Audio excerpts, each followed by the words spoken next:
안녕하세요 여러분, 아르고심리입니다. 오늘은 니코니코니아나 니코니코니아 나타 노하 토니 님이 물어보신 질문이에요. ISFJ와 ENFJ의 궁합을 물어보셨습니다. 제가 그 MBTI랑 궁합을 한창 안 했어요. 그쵸? 그래서 이전에도 물어봐 주신 분들이 계셔가지고 그거를 하나하나 한번 영상으로 올려드리려고 합니다.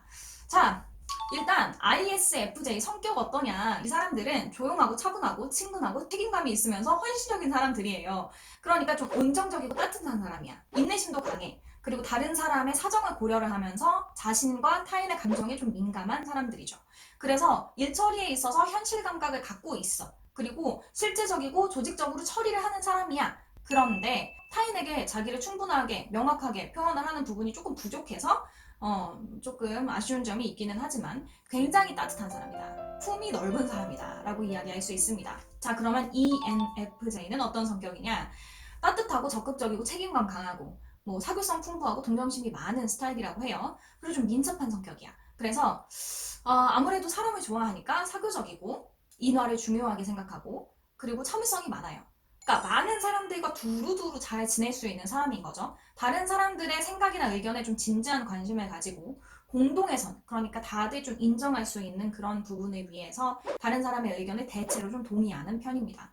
현재로부터는 다른 미래의 가능성을 추구하고 뭔가 편안하고 능란하게 잘 전문적으로 계획을 제시하고 집단을 잘 이끌어 나가는 리더십도 있어요. 그런데 때로는 다른 사람들의 좋은 점을 지나치게 이상화하고 맹목적인 충성을 보이는 경향도 있습니다. 자, 연애에도 영향을 미치겠죠?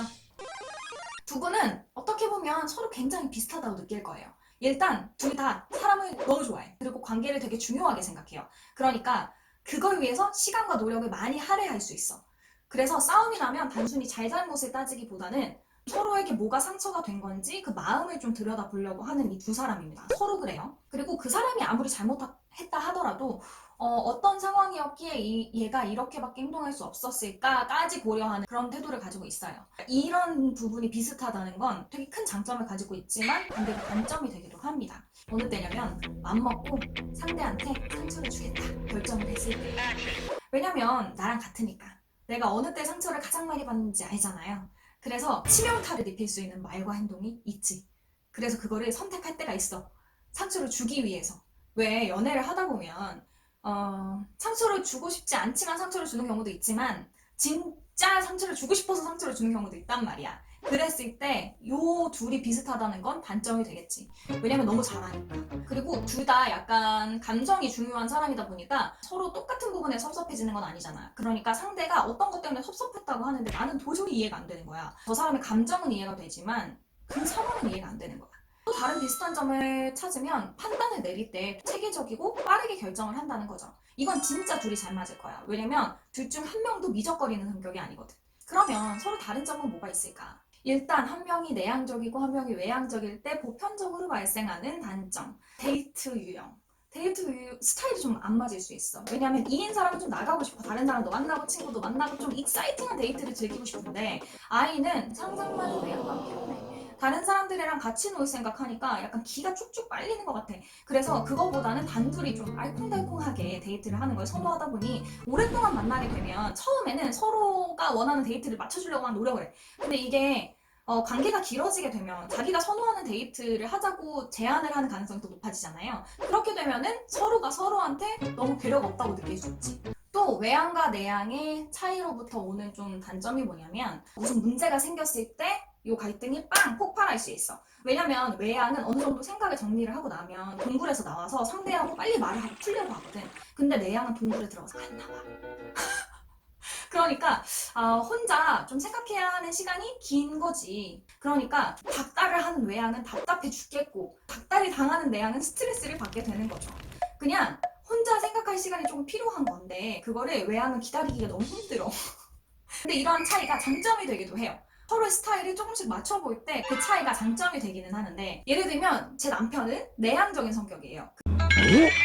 그래서 조금 화가 나면 막 아우라가 막 장난 아니야. 그런데 말은 안 해. 침대에 누워서 그냥 혼자 있는 거야. 그러니까 그거를 내가 보면 얼마나 답답하겠어. 무슨 일이 있는 건 확실한데 뭐 말을 안 하니까 답답해 죽겠는 거지.